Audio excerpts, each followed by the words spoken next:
की राजनीति में भी घमासान मचा हुआ है। एक तरफ भारतीय जनता पार्टी यूपी की बात की जाए तो उसी मॉडल की बात कर रही है कि बिहार में भी योगी और मोदी मॉडल हिट है तो आना चाहिए। तो दूसरी तरफ आपको बता दें कि जेडीयू की तरफ से भी लगातार बयानबाजी हो रही है और जेडीयू की तरफ से कहा जा रहा है कि बिहार में तो नीतीश मॉडल ही चलेगा और यही यहां फिट बैठता है।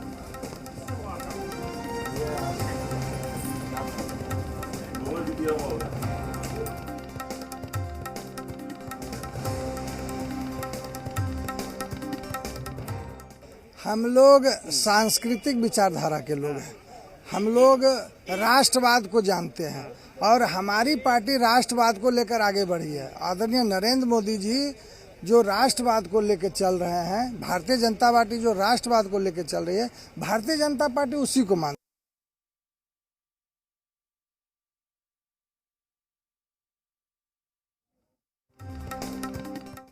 आज बिहार में एनडीए के सरकार में माननीय नीतीश कुमार जी यहाँ मुख्यमंत्री है, उनके सरकार में तारकिशोर प्रसाद जी हमारे उप मुख्यमंत्री हैं, उनके नेतृत्व में और नरेंद्र मोदी जी के आशीर्वाद से आज बिहार में जो विकास हो रही है वह विकास तो सब जगह होना चाहिए। और योगी मॉडल आज देश के जनता और यूपी के जनता ने बता दिया। पार्टी भी अपने बड़े भाई के रूप में, अपने नेतृत्वकर्ता के रूप में, विकास पुरुष के रूप में माननीय नीतीश कुमार जी को मानते हैं और आगे भी मानेंगे। ये लोग को लागू करना है, कौन मॉडल करेंगे, लेकिन देश की जनता सब जान रही है कि ये ईवीएम के साथ छेड़छाड़ करके और ये सरकार बनाए हैं और यहाँ लालू जी का ही मॉडल चलेगा। यहाँ न मोदी का मॉडल चलेगा न नीतीश का मॉडल चलेगा। कल तो वो कहेंगे कि आदरणीय नीतीश कुमार जी बहुत छोटी पार्टी है, उनको मुख्यमंत्री से हटना चाहिए, हमारे लोग बनेंगे। तो वो क्या बोलेंगे, वो तो बोलते ही रहते हैं। ये तो आदरणीय नीतीश कुमार जी और मुकेश सहनी जी को सोचना है कि आप कहाँ हैं जो जाति धर्म के उन्माद पर देश को बांटने का और वोट बरगलाने का काम कर रही है।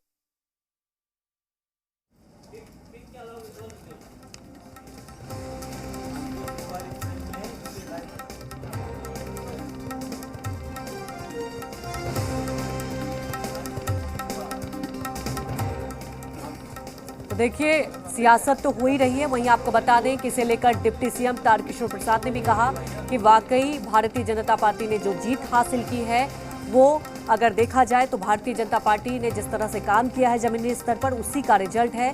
क्या कुछ कहा है हमारे संवाददाता रितेश मिश्रा ने उनसे खास बातचीत।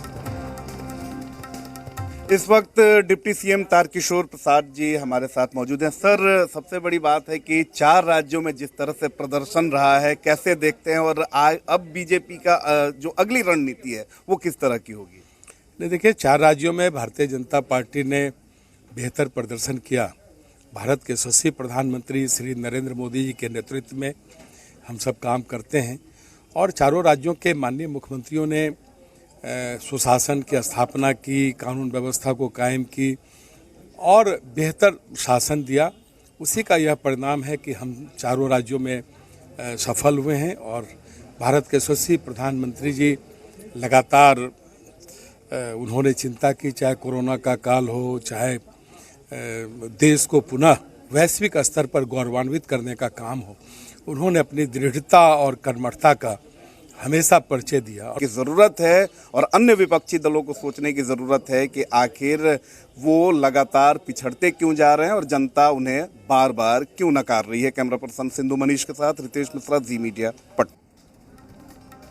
तमाम जानकारी के साथ संवाददाता पटना से आशुतोष चंद्रा लाइव जुड़ चुके हैं। आशुतोष, देखिए, जिस तरह से अब यूपी के बाद आपको बखूबी समझते हैं कि बिहार की राजनीति में भी बहुत ज़्यादा फर्क पड़ा है। अब बिहार में भी बात होने लगी है योगी मोदी मॉडल की। इसके क्या मायने समझे? नहीं, स्वाभाविक तौर पर और कल ही जो बीजेपी के कार्यकर्ता थे वो ये कह रहे थे कि बिहार में भी अब योगी मॉडल की आवश्यकता है। और चूंकि अभी आपने देखा होगा कि जो सुबह में आज हम लोगों ने कई विधायकों से बात की, उनका साफ तौर पर कहना था कि योगी मॉडल या फिर मोदी मॉडल, यही 2 मॉडल हैं जो पूरे देश में चलेंगे और आने वाले समय में बिहार में भी अगर इस मॉडल को देखा जाए तो कोई बहुत बड़ी बात नहीं होगी। तो स्वाभाविक तौर पर एक इशारा स्पष्ट है। हालांकि जेडीयू के जो नेता है, जेडीयू के कोटे से जो मंत्री आते हैं मदन सहनी, उन्होंने साफ तौर पर कहा है कि नीतीश मॉडल आगे लंबे समय तक चलता रहेगा। और चूंकि बीजेपी के जो विधायक हैं उन्होंने नीतीश मॉडल को स्वीकार किया है, उसकी सराहना भी लोगों ने की है, तो ऐसे में नीतीश मॉडल ही बिहार में चलेगा। तो स्वाभाविक तौर पर अपने अपने विचार हैं और इसमें कोई दो राय नहीं है।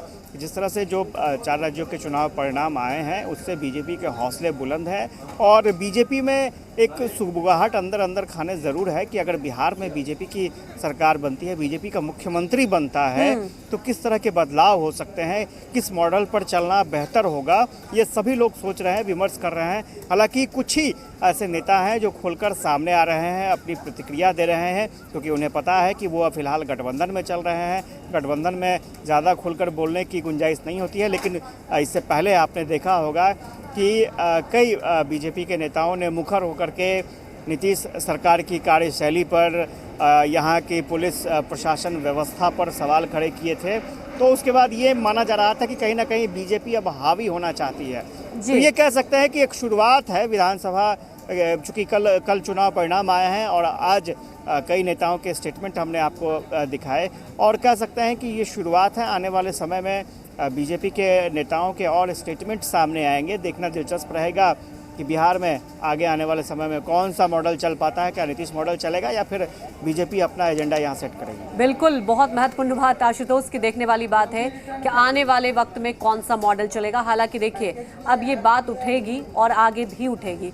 हालांकि आशुतोष कई मुद्दों को लेकर आप देखते हैं भारतीय जनता पार्टी की अलग राय होती है और जेडीयू की अलग राय होती है, लेकिन अब मुझे लगता है कि खुलकर जिस तरह से प्रचंड जीत हासिल हुआ है और आप देख रहे हैं कि कल किस तरह से विधानसभा सदन के बाहर भी उत्साह किया गया, जय श्री राम के नारे भी लगे, क्या आपको लगता है कि वाकई इसका इफेक्ट आने वाले दिनों में दिखाई देगा? नहीं, इसमें कोई दो राय नहीं है, दिखेगा। एक छोटा सा और मैं उदाहरण देना चाहूँगा, क्योंकि विधानसभा की बात हो रही है। गृह विभाग मुख्यमंत्री के पास है और कुछ दिनों पहले आपको याद होगा कि लखीसराय में स्पीकर के साथ दुर्व्यवहार हुआ था।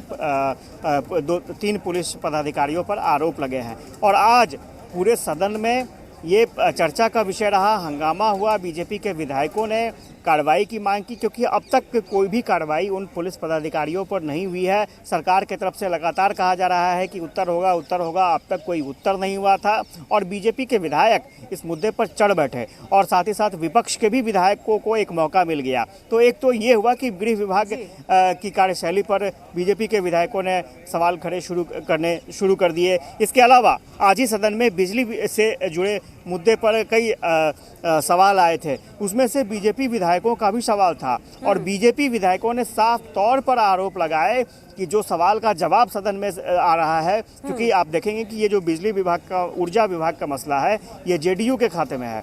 तो बीजेपी के विधायकों का साफ तौर पर कहना था कि 80% सवाल ऊर्जा विभाग से जो आ रहे हैं वो गलत आ रहे हैं, सवालों के जवाब जो दिए जा रहे हैं वो गलत आ रहे हैं, गलत दिए जा रहे हैं। तो ये कहीं ना कहीं एक बड़ा सवाल है। और चूंकि बीजेपी के विधायक से हमारी बातचीत भी, उनका कहना था कि मुख्यमंत्री कहते हैं सदन में सवाल पूछिए और जब हम सवाल पूछते हैं तो हमें गलत जवाब मिलता है। तो 2 उदाहरण यहाँ पर सामने, गृह विभाग और ऊर्जा विभाग, और दोनों विभागों के मसले पर बीजेपी के विधायकों ने घेरने की कोशिश की रूलिंग पार्टी को, यानी मंत्री को, विभाग के मंत्री को। ये बात अलग है कि किसी तरह से बीच बचाव की स्थिति हुई और अभी कुछ देर पहले सभी खासतौर से लखीसराय के मसले पर सभी दलों के नेता एक साथ बैठे थे और ये देखना होगा कि सरकार की तरफ से लखीसराय के मसले पर, स्पीकर के मसले पर कुछ जवाब आता है या नहीं आता है, पुलिस ऑफिसर्स पर कार्रवाई होती है या नहीं होती है। लेकिन हमारे साथ जुड़ने के लिए आशुतोष आपका शुक्रिया। और देखिए जिस तरह से बिहार में अब बात होने लगी है, चर्चा होने लगी है मोदी और योगी मॉडल की, तो दूसरी तरफ जेडीयू की तरफ से कहा जा रहा है कि नीतीश मॉडल ही हिट है। वहीं आपको ये भी बता दें कि विवाद यही नहीं रुका है।